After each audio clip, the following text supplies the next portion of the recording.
so obviously it's been a while since I've like done a video either where I'm coming from work or where I'm going to work. But you know, I needed to talk to you guys and, you know, just chat for a little bit. So today is Wednesday, the 9th of August, and obviously, as you can see, I'm back from vacation. I'm back to real life. My vacation was so good, guys.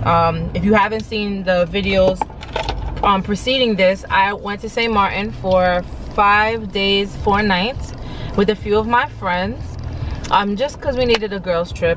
We've normally taken trips together, but I mean, this one is just, we just needed a trip, you know, we just needed a trip. So St. Martin was very good. I mean, if you have any questions, please go refer to the video.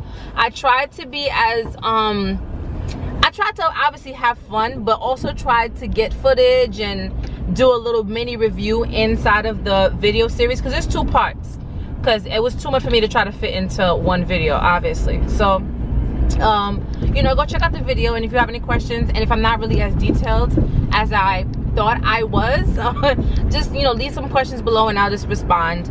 But you know, I'm back to life as usual. I'm trying to pump myself up and psych myself to have enough energy and excitement for work. I am only working today and tomorrow because this week starts for a 3-day revival at my church. The youth at my church are conducting a revival starting Friday. Next week's gonna be crazy. Next week I go back Monday, Tuesday, Wednesday, off Thursday, Friday, go back Saturday, Sunday, Monday, Tuesday, then off for the rest of the week, and then I go back for Sunday and Monday, and then I'm off, and then I go back for another 4 days, like Saturday, Sunday. So it's like, it's a weird schedule, but you know, I had to kind of make up for it, considering I came back on Sunday on the 6th of August, but I didn't want to go to work, obviously, because it's like, I feel tired. Surprisingly, I'm sorry if I keep on messing with the camera, but I feel like it's not centered. Surprisingly, I feel tired. To go, I was so excited. So I was up while like all the rest of my friends were knocked. Like, some of my friends were knocked the minute they hit the seat. We didn't even probably leave the gate yet and they were sleeping. But I was up, just, I guess, just, you know, excited, just happy that the trip is finally here and stuff. But to return, I definitely was tired. So I slept for the most part, and then I woke up probably like an hour and a half left into an hour and a half left into the I guess destination, which is New York or whatever. So I'm not sure if it's a combination of, I'm not gonna say I'm jet lagged, because I can't see how I can be, considering it was just 6 hours. And I'm not sure if it's the heat, because we are still in summer, but I've been so tired and so drained lately. It's like, I will be doing well, I'm up, you know, I'm moving around, and then all of a sudden it's like a wave of just exhaustion hits me, and I just gotta find somewhere to lay down and go to sleep for like an hour or 2 for me to kind of recharge. And that's how it's been. So I kind of knew that I would need a vacation from a vacation and not go to work directly on Sunday, even if I had to. And I wasn't looking forward to it. Even if I had to go to work on Monday, that would be better than me going to work on Sunday. And also, my flight landed relatively late. I came back here by 6. There was no way I'll make it to work. But if I had to, and I had no choice, and I had to come back on Sunday, then I would try to find a way out of it. And I did. So I spoke to my manager, like, listen, you got to give me a couple of days. So today's my first day back, and this is why my schedule is so off. If I had gone back on Monday or Tuesday, or if I had gone back on Sunday even, I would, you know, today would have been my last day. I would have been free actually right now. Today was Wednesday. I would have been popping, but I would have been like really tired. So my schedule has to kind of be a little bit funky. It's kind of similar to how it normally is, because you guys know how I do my schedule, my 3 days. But it's eventually gonna get back into the regular flow of things. So the vacation is good. The vacation was amazing. I definitely entitled the last 2 vlogs like a travel with me series, because you know what, I do plan on traveling. I'm not gonna say a whole lot, because obviously I have some goals that I'm trying to meet, and I have some things that are a little bit more pressing than me traveling right now. But I'm gonna try my best to try to squeeze in a couple of more vacations, a few more vacations or things of that sort within the next, you know, few months or so. I definitely am trying to go away in January. January is my birthday month. I was born in January. I'm not celebrating the whole month, but I was born in January. So I'm thinking about maybe going away in January. If I don't go away in January, I know I'm definitely going away in February because I have a wedding to attend in Florida. That's like one of the most like definitive little vacations. So yes, I'm currently heading to work right now, trying to, you know, I hope I look well, and I hope I look refreshed and well rested, and I hope I have a very good night. And yeah, I'm just checking in with you guys, and I guess I will speak to you guys either tomorrow morning or I will speak with you later on in the week.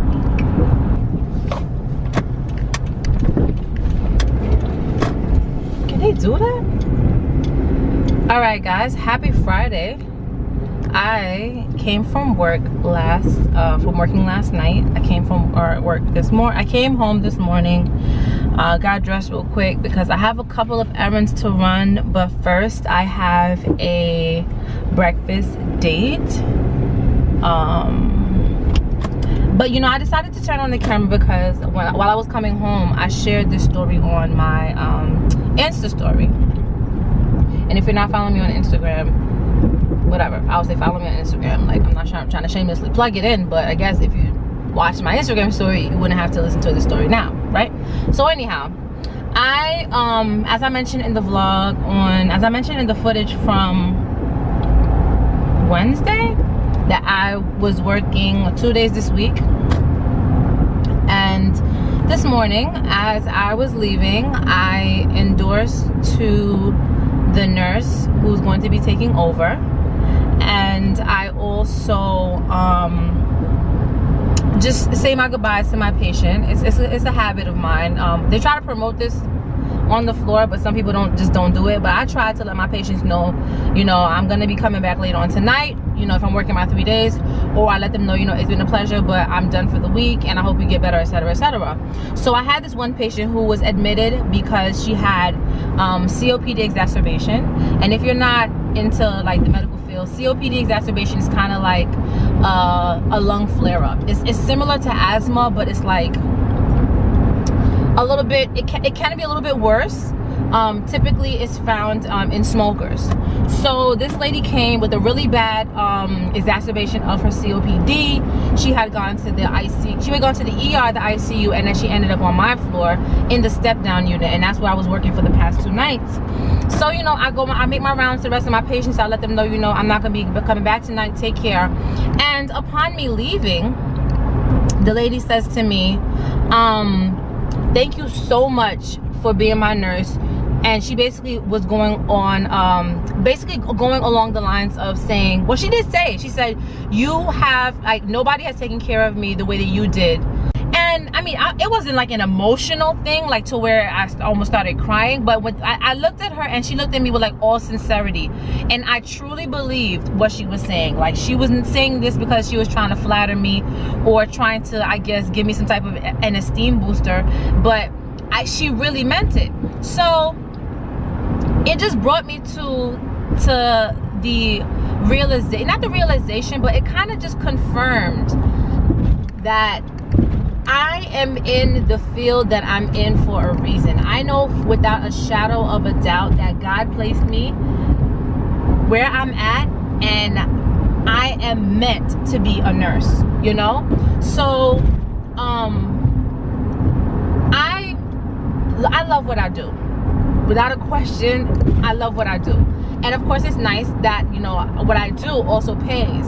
But when I get a thank you, or you're such a great nurse, or I can't wait to see you later on tonight, or when patients do like little gestures like, oh, you want an apple, you want some of my chips, you want some of my this, just they kind of treat you differently than how you see them treat other people. Or they say things to you with all sincerity, and it's like, whoa, it makes my heart sing. Like, there is nothing more satisfying than that. always think about this, especially now that I've passed my certification exam and I have opportunity to move on away from the bedside. But I'm not gonna say I don't know. I know for a fact that I can't be by the bedside forever, but I'm also not rushing to leave the bedside. If you know, or if you've experienced this as a nurse, let me know. Like, there are some new grads who, I guess, we all have expectations of what nursing is and what nursing is gonna be like because of how it's portrayed in school and what it's portrayed like in the movies and the shows. And then when you're finally in it, you're like, yo, they did not prepare me for this. But I've heard quite a few new grads, like people who just graduated, just got their job, saying, I can't do this. I can't be by the bedside. I can't be by the bedside. Now, don't get me wrong, being by the bedside is not for everybody. And the beauty of nursing is that there's so many avenues and so many things that you can do under the umbrella of nursing, that you're not stuck and you're not confined to be by the bedside. But I don't like I don't like the tone, because it makes it seem like being by the bedside is a bad thing. And now, like I said, now that I've passed my certification exam and I have opportunity to move away from the bedside, I know that there's certain gratification, there are certain things that I will never be able to experience again when I move away from being hands-on, one-on-one with a patient. This is why I like to work my 3 days back to back. I work my Sunday, Monday, Tuesdays. If I gotta work my 4 days, I do my Saturday to Tuesday. It is taxing on my body. It is a little draining. It is a little tiring. But what I realize is that there is a relationship that I build with my patients at the end of my course, which is like my 3 or 4 days, that you cannot get in 1 day. And if I already know that if I work 1 day and I can't build this connection, or I can't build a type of relationship with the patient, I'm thinking about when I become a provider, and maybe where I work tells me that I have to see 4 patients in an hour, or they tell me I have to see 3 patients in an hour, and I have a total of 20 minutes to try to build some type of relationship and try to do try to connect with the patient, build a relationship with them, all the while trying to, you know, assess them, trying to diagnose, trying to prescribe. Like, it's very difficult to build a relationship with the patient in 1 day. And mind you, I'm there for 12.5 hours at work. So let alone me trying to do that in 20 minutes. So it's been on my mind, and you know, I know that eventually I'm gonna have to make that transition, because I'm 27. Yeah, I'm 27 now. I know that I can't be doing bedside nursing for another 40 years. I can't, because I know that I'm gonna start breaking down physically, and I'm not gonna be as quick and as swift as I am now. Hence the reason why I decided to go back to school, pursue my education, so that when I'm finally ready, I can do so. But like, I am not pressed to leave the bedside. There is a beauty and there is an art to being a bedside nurse. Yeah, I might wipe behinds, okay? I might get cursed out, okay? I might get spit up on, okay? I may have to, you know, deal with some things. But at the end of the day, I mean, I love it. I love it. So I don't know. I really don't know how the transition will work for me. I've considered doing bedside nursing still, either per diem or part-time, and maybe doing the FNP per diem and part-time. Like, I'm trying to see if it's smart, and if it will also fulfill me to do both. I mean, there's 7 days in a week. I can do 3 days here and 1 day, or 1 or 2 days here, or I can do part-time, I can do 2 and 2, or whatever the case is. But like, I'm not pressed to leave the bedside. I've been thinking about it a lot. And I know that people probably like, okay, she passed her certification exam, like, what's next? I don't see her going on interviews, I don't see her doing this, I don't see her doing that. But just know there's some things lined up, and eventually, in due time, in according to God's time frame and his timeline, things will fall into place how they will, but I'm not pressed and I'm definitely not rushed.